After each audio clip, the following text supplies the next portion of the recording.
Hello guys, this is my version of the Hitch mounted vise.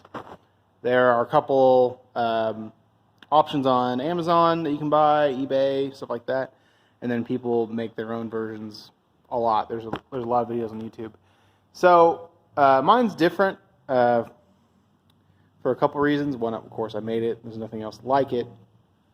You could duplicate it if you wanted, but the main thing I did different is it's a welding truck, and I've seen lots of welding trucks. Pipeliners do it. Lots of people do it. They'll have spin wheels or whatever on the back, and they'll sit there and they'll weld all day long off the bed of their truck. And that's scary to me because I don't want to mess up the computer on this 7.3 here. That would be probably costly. So what I did different is, and I checked with my multimeter for continuity, and there is no continuity between the vise and the truck.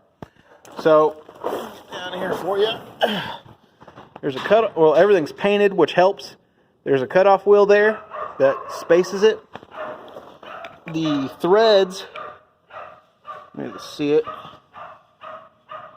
Threads have tape on them, and then the top has these rubber washers.